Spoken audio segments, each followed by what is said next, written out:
distinguished guests, esteemed colleagues, brothers and sisters of our continent and of the world. I stand before you today not merely to announce a decision, but to affirm a principle that lies at the very heart of freedom, justice, and dignity. Mali, Burkina Faso, and Niger have chosen to withdraw from the International Criminal Court, an institution that once held the promise of impartial global justice, but that promise has long been broken. What remains is a mechanism of control, a tool of neo-colonial interference wielded under the banner of law, designed not to deliver justice, but to perpetuate subjugation. For far too long, we have lived under the illusion that the structures built by others for the so-called international community were meant to protect all nations equally. We were told that the International Criminal Court would ensure accountability, that it would prosecute war crimes and crimes against humanity wherever they occurred. We were told that it would rise above politics, that it would represent the conscience of humankind. Yet, as history unfolded, as the years passed and cases accumulated, one truth became undeniable. This court, this supposedly impartial tribunal of justice, has been nothing more than a political instrument directed almost exclusively against Africa. Is it justice when an entire continent becomes the testing ground for a court's authority? Is it fairness when, out of all the nations of the world, the overwhelming majority of those summoned, indicted, and humiliated before the ICC's benches come from Africa? Is this what global equality looks like? The International Criminal Court, which claims to uphold the rule of law, has in practice become a courtroom for the powerless, while the powerful remain immune. It has become an extension of a colonial legacy that masks its domination behind legal jargon and diplomatic smiles. Mali, Burkina Faso, and Niger have not made this decision lightly. We have studied, we have reflected, and we have watched how justice has been twisted into an instrument of selective punishment.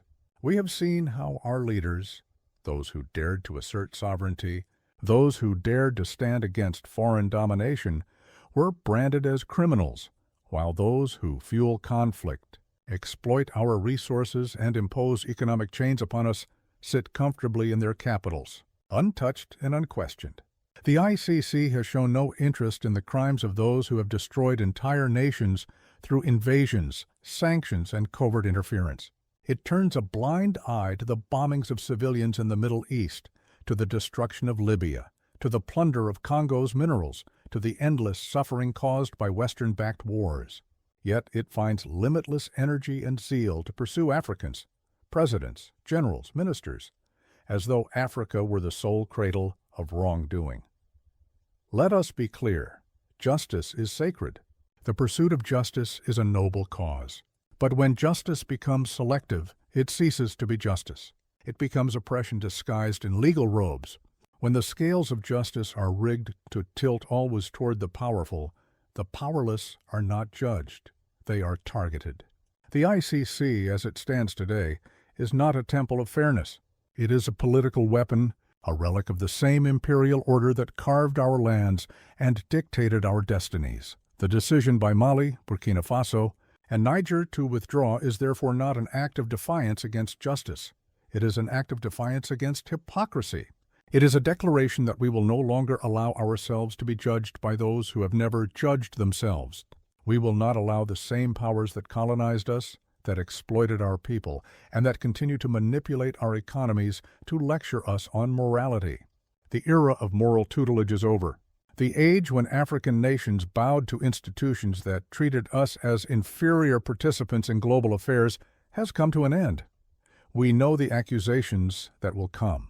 We know what the Western press will say, that we are retreating from accountability, that we are shielding the guilty, that we are undermining justice. But to those who dare to lecture us, we ask, where was your justice when millions of Africans were enslaved and shipped across the oceans?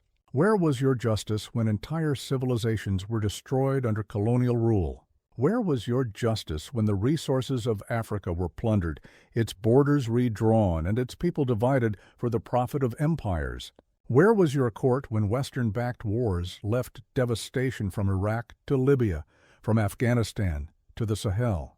Did the ICC indict those who dropped bombs on children, who orchestrated coups, who imposed famines through economic sanctions? No, because this is not a court of justice. It is a court of power, built to protect the interests of the same powers that dominate the global order. Our nations have endured too long under the shadow of institutions that claim neutrality but act with bias. When African soldiers fight to defend their sovereignty, they are accused of war crimes. When foreign armies invade in the name of freedom, their actions are called interventions. When our leaders resist exploitation, they are portrayed as tyrants. When Western corporations exploit our lands and destroy our environment, the world calls it investment. This hypocrisy is intolerable, and our withdrawal from the ICC is a step toward reclaiming our moral and political agency. Some will argue that the ICC was created with the best of intentions, that its founding treaty, the Rome Statute, represents the collective will of humanity. But good intentions do not absolve bad outcomes. A system that fails to hold the powerful accountable, that prosecutes only the weak, and that reinforces inequality is not a system of justice. It is a system of domination. For more than 2 decades, Africa has been the ICC's laboratory. More than 30 African leaders and commanders have faced its summons, while not a single Western leader has stood before its judges.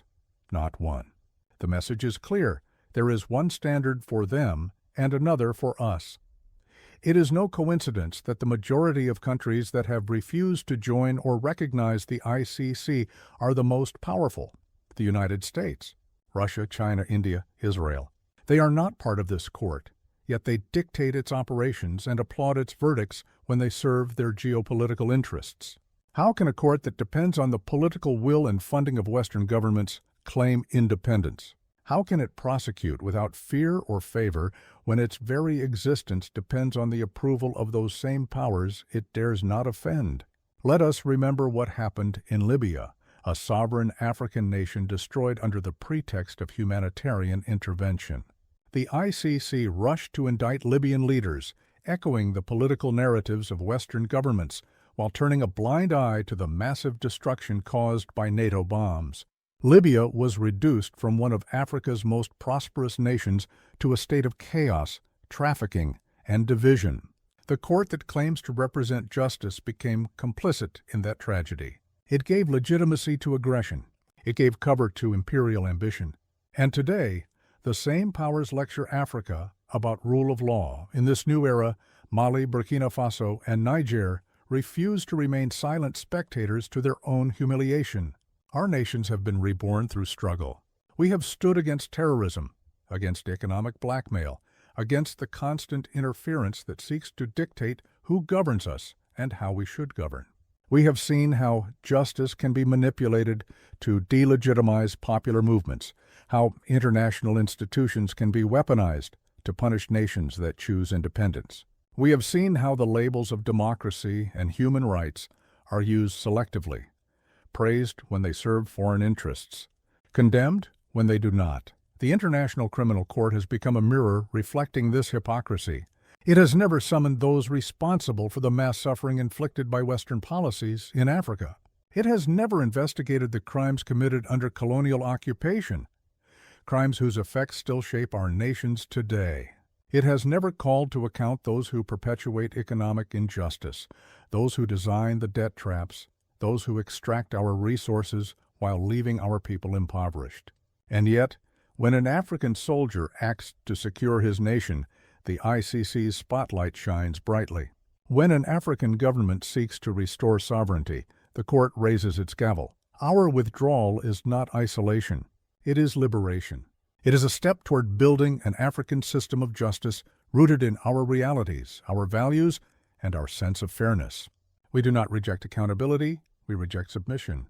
We do not oppose justice, we oppose injustice masked as legality.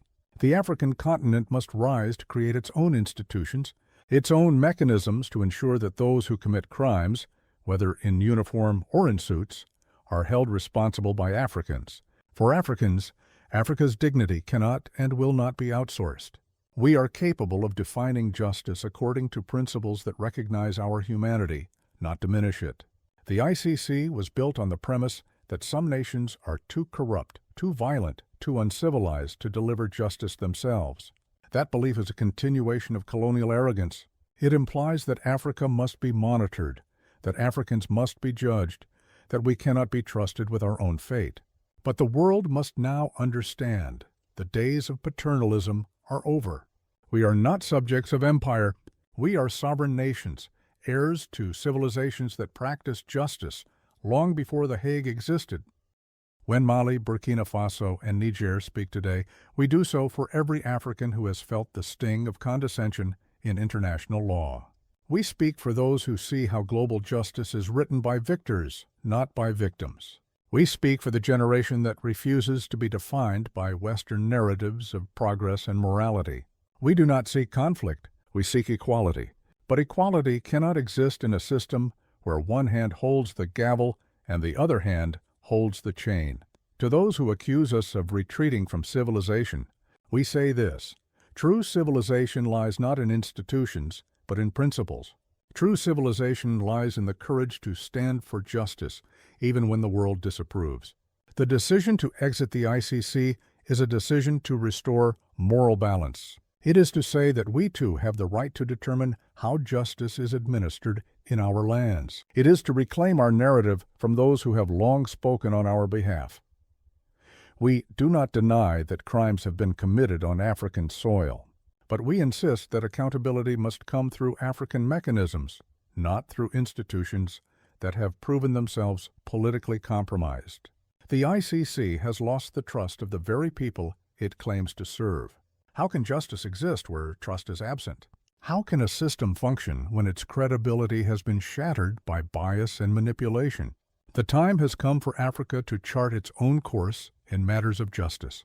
For too long, we have been told that the only path to legitimacy lies through the corridors of foreign institutions. For too long, we have accepted the assumption that morality and law must be validated elsewhere before they are considered valid here. But we are no longer the subjects of that narrative. We are authors of our own destiny. We shall no longer stand in courtrooms designed to remind us of our supposed inferiority, where our people are judged by those who once enslaved them.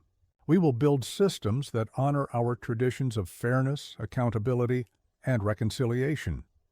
Our history did not begin with colonialism, and it certainly will not end with post-colonial dependence. Before there was The Hague, there were the councils of elders, the assemblies of chiefs, and the communal courts that sought balance, not vengeance. Africa's sense of justice has always been restorative, grounded in truth, dignity, and community. We did not need the West to teach us morality. We taught the world humanity. Our societies survived because they valued harmony over domination, fairness over coercion. The ICC, in contrast, embodies a justice of conquest, a justice that serves power rather than peace. We must understand the larger game at play. When our nations are dragged before the ICC, it is not merely about alleged crimes. It is about control. It is about shaping the narrative of who is civilized and who is barbaric, who deserves respect, and who must be disciplined. It is the continuation of a story that began centuries ago when foreign flags were planted on our soil under the pretext of order and enlightenment. The courtroom has replaced the battlefield, but the purpose remains the same, to keep Africa subordinate. But that narrative ends today. Mali, Burkina Faso, and Niger, by withdrawing from this institution, have reignited a movement that transcends our borders. It is the awakening of a continental consciousness that refuses to be shackled by guilt imposed from abroad. It is the affirmation that sovereignty is not negotiable. We may have been born into a world shaped by others, but we will not die in it unchanged. Our destiny will not be written in the language of our former masters. It will be written in the spirit of African resilience.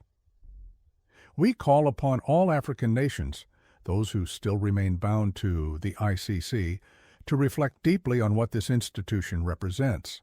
Ask yourselves who benefits from our continued submission. Has the ICC brought peace to our continent? Has it deterred warlords or has it served as a political tool in the hands of those who seek to weaken governments that resist external pressure? When the ICC intervenes in African affairs, does it strengthen justice, or does it delegitimize the sovereignty of African states? The answers are written in history. The pattern is too consistent to ignore. We have seen the same playbook repeated across decades.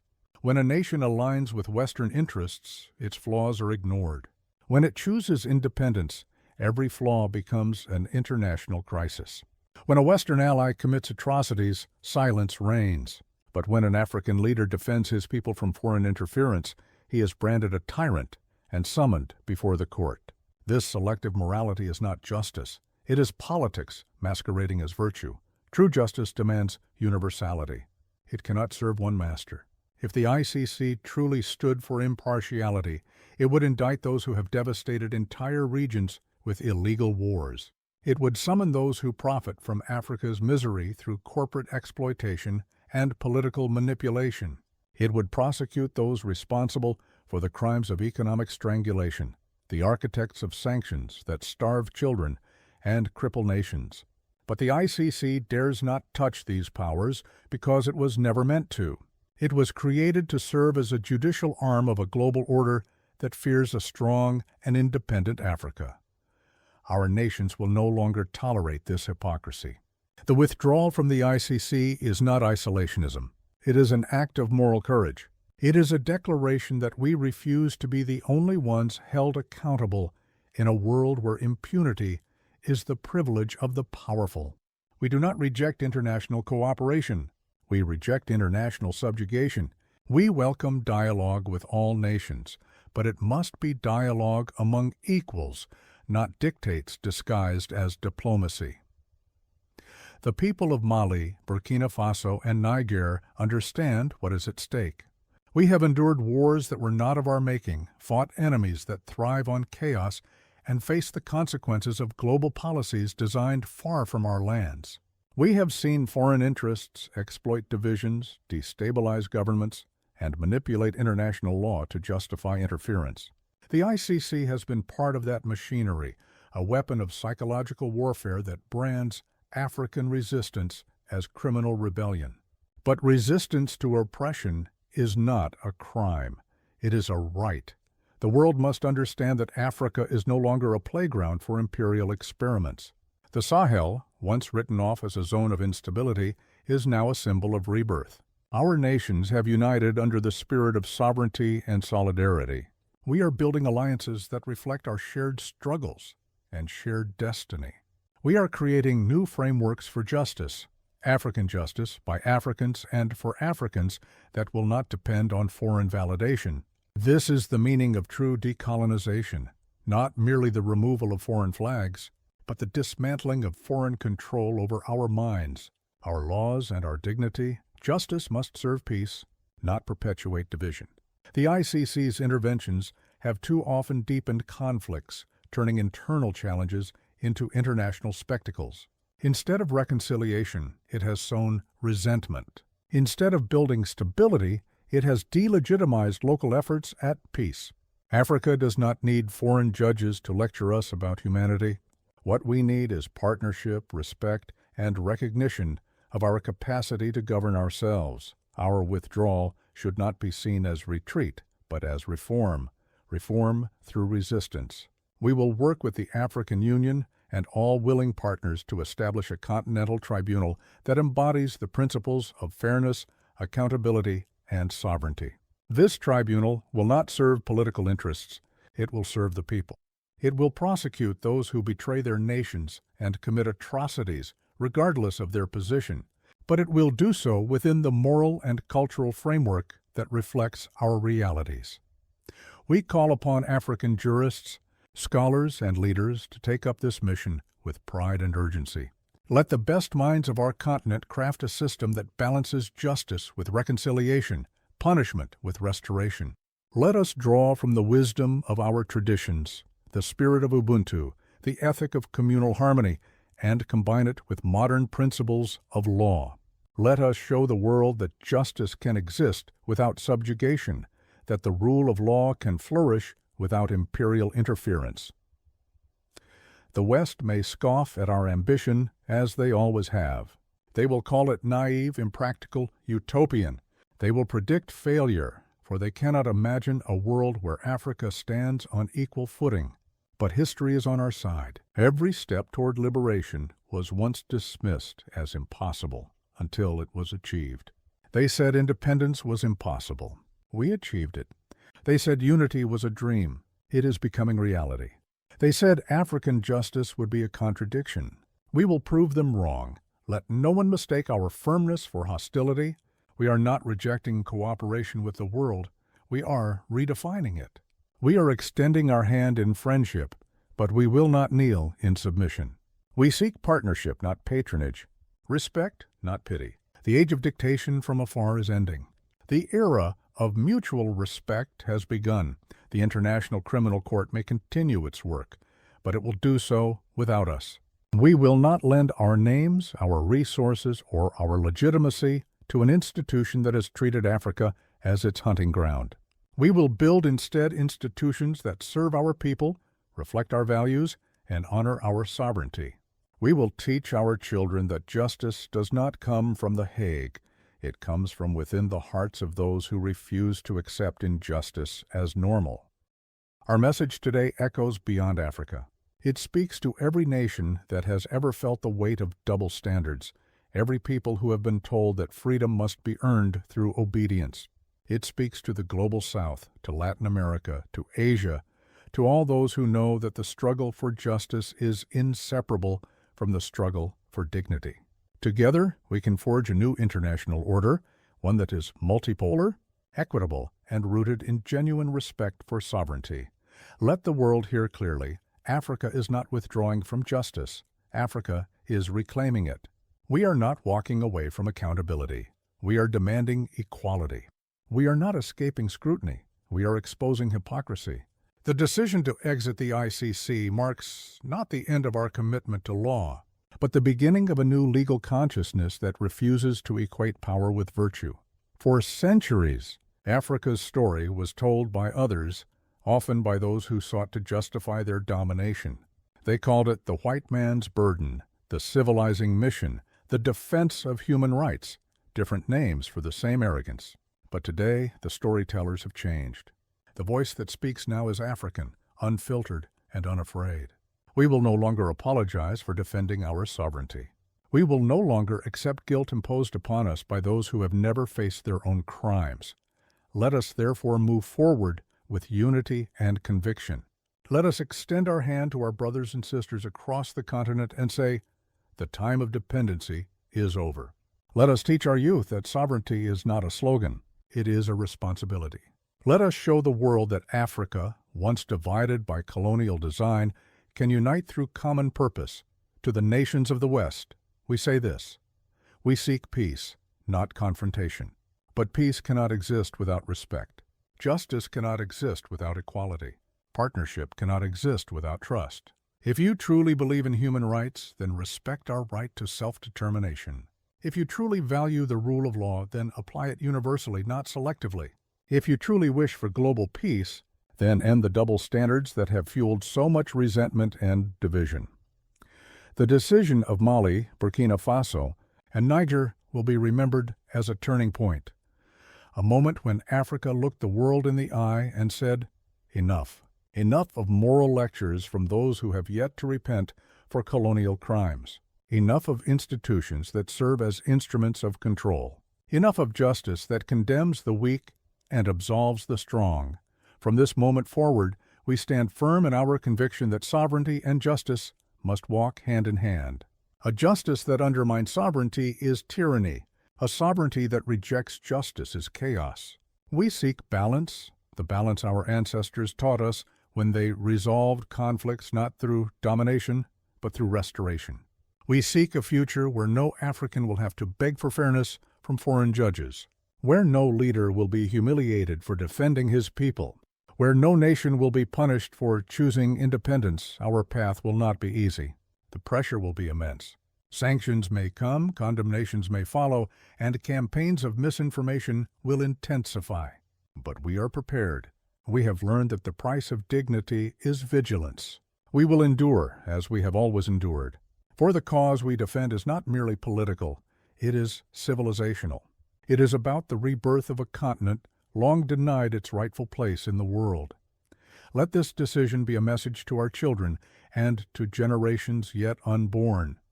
Africa has risen. We are no longer victims of history. We are the makers of history. We will no longer be defined by the standards of others. We will define ourselves. Our justice will not be imported. It will be homegrown. Our dignity will not be granted. It will be earned through struggle and preserved through unity. So let the gavel of foreign courts fall where it may. It will no longer echo in our hearts. Let their judgments be written on paper. They will not determine our destiny. For the destiny of Africa lies in the hands of Africans. And today, those hands are steady, resolute, and free. Thank you.